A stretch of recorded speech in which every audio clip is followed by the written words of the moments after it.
I am so excited today because I'm with Janice. And Janice is somebody I've only known for briefly and for a short time. But when I met her, the things that came out of her mouth touched me so deeply that I knew that I had to share her with you guys. Now, I have to say that what Janice is going to share, she's going to share with a southern accent.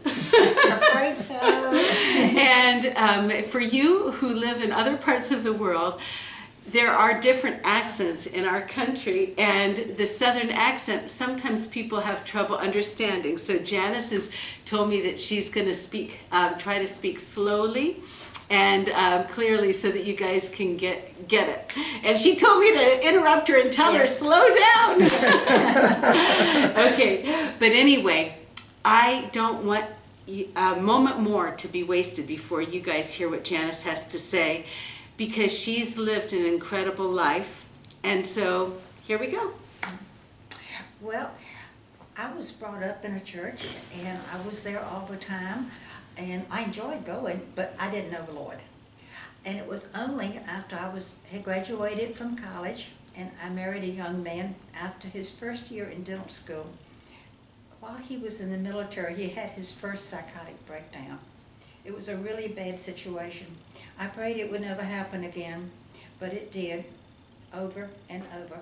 And I am not going to give the devil any credit for the things he caused to happen, but it was a bad situation. And because I thought you were married for better or worse, I thought that was it. But the time came that God knew it was enough. And he literally blew me and our children out of that marriage. Yeah. I was so happy to be free. All I could think was gratitude to God. I honestly never thought to blame God for what I had been through.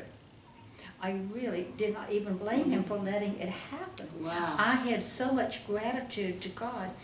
And I came to the Lord during that time. And I realized later, when I got the theology, that my gratitude to him was what opened the door for him to be there for us in such a wonderful way. Wow. That's very interesting. Well, I, by nature, am an upbeat person. I'm not a pessimistic person. And I will admit I had a lot of resentment and bitterness for what we had been through. But because I'm not one to dwell on it, I swept it under the carpet. I didn't deal with the resentment and bitterness. All right, 6 years later, I met my husband, and we're living in Connecticut, and life is good, and I'm washing the little panes in our living room window, and I bumped my wrist. Now, I had a ganglion cyst on my wrist for 24 years. What is that? It's a little cell, a little growth in the nerve bundle. And when you hit it, because it's in the nerve bundle, hurts like everything, but it's quick and over. And they never cause any problems. They just don't. But that day, I wanted that thing out, and I wanted it out right now. So I called our doctor. He said, just live with it. They never cause problems.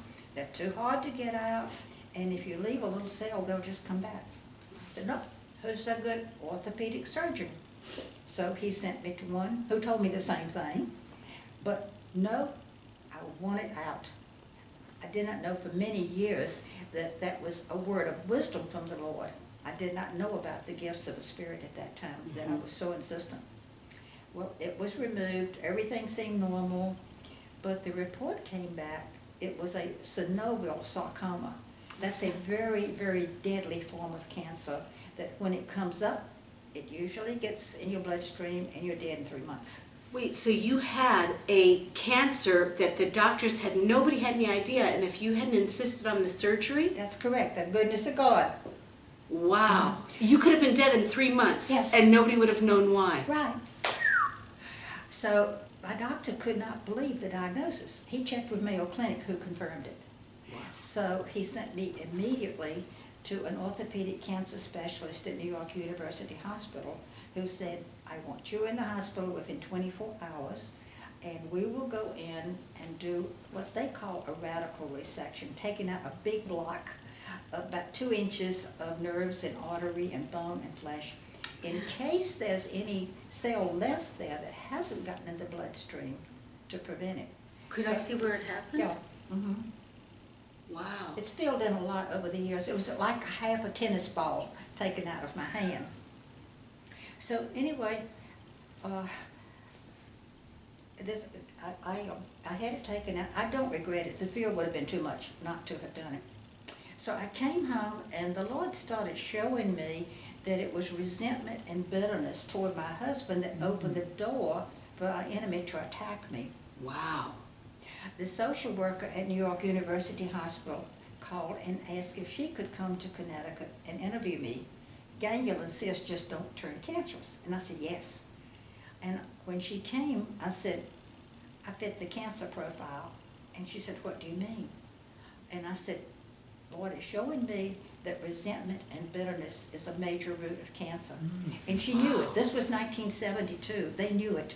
Now, you know, you can have cancer from radiation or chemicals, okay? But just your average people that have cancer, okay, resentment and bitterness is a major root.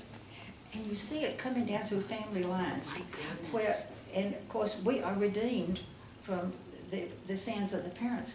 But when you go to a doctor, they ask family history and they do blood work. And that tendency can be there. And if it's come in the family line, then the enemy will try to set us up to perpetuate that curse. Wow. So wait, so bitterness and I just want to, this is such an important point. Bitterness and resentment and unforgiveness? Yes. Major that causes. can give an opening of the door for cancer to come. That's correct. Wow. Now, this is established medically. There is a Dr. Elihu Richter. He's a major cancer specialist. He's also a toxicologist, an epidemiologist. He's with the World Health Center. He trained at Mount Sinai in New York. His publications are widely published and read. And he was visiting mutual friends in the U.S. And they asked him, do you see many people healed of cancer?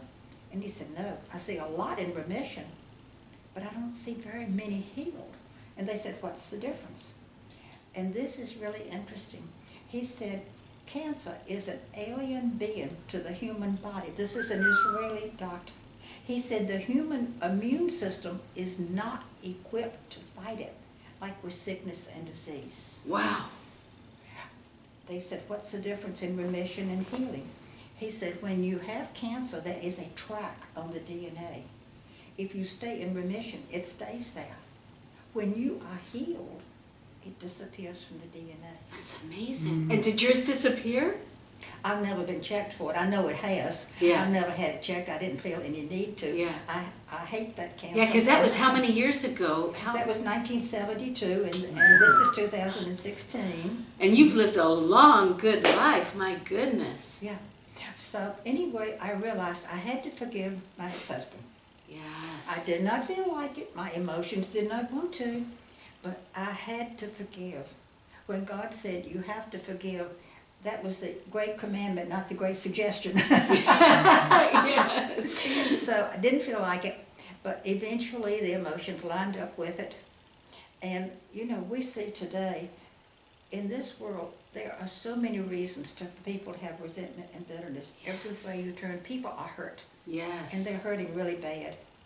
And you can't let it get into you. You have to fight it. Could you just make that point more clear? How did you get rid of the resentment and the bitterness? How you chose to do it, and then all of a sudden, after a while, your feelings lined up with it? But you chose when you didn't feel like it. Absolutely. Absolutely. I did not feel like it at all. My husband said, you've got to forgive him. I did not want to do it, but I chose to obey God because He said you've got to forgive. And I wanted to obey God. Yes. So I did. And that's the key, because the truly resentment, unforgiveness, and bitterness are linked to cancer. Yes. And you see it among groups of people like the Jewish people and the black people and the Native Americans who had so much persecution. And it's so easy for the enemy to put it on them. You see, in this day and age in which we live, people are not very nice. every kind of person, because like you're white, but you were abused, and right, and Yes. that's Every kind of person, every race, we're all the same. And that's, I ministered to people who have been in ministry, and they were so badly hurt by people, and wonderful, wonderful, wonderful people. The enemy is always looking for somebody to attack. Yes. This is so key. This is so amazing. And you said that you've had other things happen too, right? Oh, yes. I've had a lot of healings, but I've had some that were really, I think, exciting. And it all goes back to the goodness of God and how He wants to show us what's going on. He wants to show us how to prevent things happening to us. Dumb things I've done, okay? And He's so good, He just said, that was dumb. I'll show you one. Okay. Back in the mid-70s, I had slipped some disc in my back, and I was having a lot of pain. And I went to a chiropractor a lot. And a friend of mine and her son had received the baptism of the Holy Spirit, and they wanted to pray for my back. And I thought, I've seen the x-rays, they won't do any good, but okay, go ahead. And they prayed for me, and boy, God healed my back. I mean, He really healed my back. Now, I'm not a clumsy person, but right after that, I fell down 13 steps. I fell backwards in the shower stall, and it didn't faze me. I wasn't even sore. So, okay, I got it. God, you do want people healed. I got it, okay? So, anyway, later, I'm really getting caught up in God's will for people to be healed. I'm really getting caught up in it. It's like you all of a sudden have a real desire, because you were healed, you wanted to see other people healed. Yes, and I wanted everybody to know about God's will.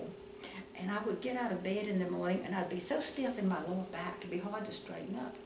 And I'm thinking, what's going on here? And I had an x-ray, and it showed I had arthritis in my lower back. Oh. So I said, okay, God, how did I get into this? And the Holy Spirit reminded me, when I was going to the chiropractor, He had said it would be good if you developed some arthritis in your lower back to stabilize it. And I had said, I wish I had some arthritis in my lower back. And the doctor accommodated me. So, I never heard of anybody wanting arthritis. But I don't understand. Why did the chiropractor say that it would be good for you to have arthritis? My disc wouldn't be slipping, and I wouldn't be having so much pain with slipped disc. Oh my goodness. And so you used your words and said,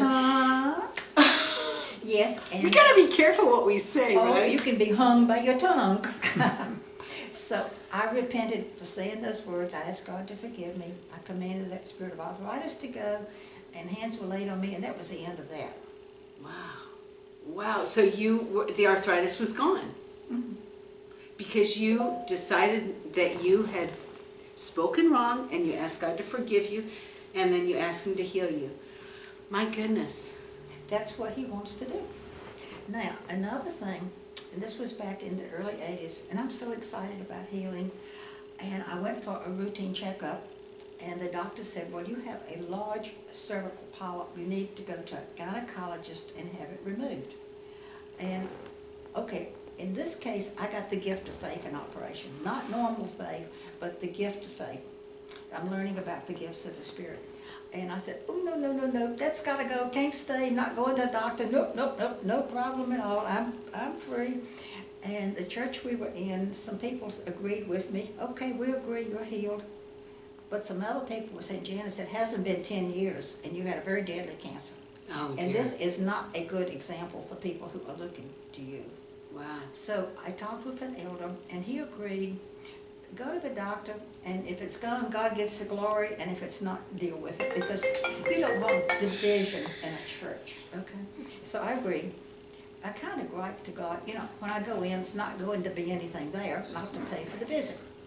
So God said, I meet all your needs? I said, yes, sir. Well, go. Okay. So I went to the doctor, and he's looking, and he said, well, I hate to tell you, but it's really quite large. And I will have to put you in the hospital to remove it. But they didn't know if it was cancer or not cancer? No, just a growth there. Uh-huh. And while he was examining me, it popped out, root and all. Popped out, root and all. There was no blood, nothing. It popped out, root and all. Okay, he was examining, a gynecologist was examining you, and all of a sudden, a tumor popped out. And he held it up with the tweezers. Yes. So I think God really wanted to show this doctor about it. But you know, it was so funny coming down in the elevator. The Lord reminded me, you were griping about having to pay for the bill. If you'd gone in and it was dissolved, you'd have paid. But it came out the doctor's office, so your insurance covered it. So we got a laugh in the elevator. But Oh that was an example of finding out when the gift of faith is an operation as opposed to just going by faith. Wow. So he loves to teach us. He loves to show us different things, to grow with him. You've had so many things happen to you. Well, you've lived a pretty interesting life. Well, let me give you another one. My husband and I were on a plane flight, and I held my nose and blew like you do to equalize pressure. And my ear squealed, and he said, what was that? And I said, I think I just blew my eardrum. So we prayed, and in a couple of days it quit squealing. And Were you in pain? uncomfortable, but it quit in a couple of days. And when we came back home, they were having a health fair in our county. And I thought, I think I'll get my hearing checked. And I realized I'd been asking people to repeat themselves a whole lot. So I had it checked, and they said, you have a severe hearing loss. So, okay, I went to an audiologist, and I told him what happened, and he said, well, you obviously blew your eardrum. But there was no scar there. God had already healed that. But his technician then did the test and came back and said, you have a severe hearing loss. The nerves in your ear are deteriorating. Oh. And he said, you need hearing aids. And this is 90 or 91. And this is a case of where I'm going to believe for faith. Now, I didn't have the gift of faith in operation, but I was going to trust God to regrow. Wait, you were trusting God when they told you that you needed hearing aids. You were going to trust God to heal your ears so that you would not have to need hearing aids. This is not a life and death situation with hearing aids. Right. So I went to the room that night and I said, God, how do I open myself up for that? And he reminded me of a previous Christmas when we had 13 people in our house for Christmas. One was a baby that slept all day, cried all night, and I've always been a light sleeper, and I was really getting stressed out. And my mom, who was in her 80s, and I said, Mom, are you getting any sleep? And she said, oh yes, no problem at all. She said, I go to bed and go to sleep. It pays to be a little bit deaf. And Janice said, oh, I wish I were a little bit deaf. Oh my God. My tongue again. Okay. So anyway, the Lord allowed these I went to a convention about a month later, and the leader of the convention called me to the front, and she said, the Lord just showed me that there is a demonic force that's devouring the nerves in your ears. Said, cast it out and I'll regrow them. Okay, so I'm walking this by faith. A year later, my ears were better. 2 years, I could hear better. 3 years, they were healed. I had normal hearing. Oh my goodness, your hearing is totally normal. I'm 83 now, and in the last few years I have gotten hearing aids, but I had over 20 years of not having to And use so them. the turning point was you decided that you you asked God to forgive you for having spoken the words, I wish I was a little deaf. Mm-hmm. And once you asked God to forgive you, then you said, please heal my ears. And the spirit of deafness had already been cast out at the meeting, and God forgave me. And then your ears became normal. Well, Jose just put up one finger. He said that we got to close it down now. And so, Janice, it's been amazing. Thank you so much. Well, it's just been a joy sharing with you. Thank Wish you. I could go on for 4 or 5 hours. Maybe another time. Thank you. Okay, bye, you guys.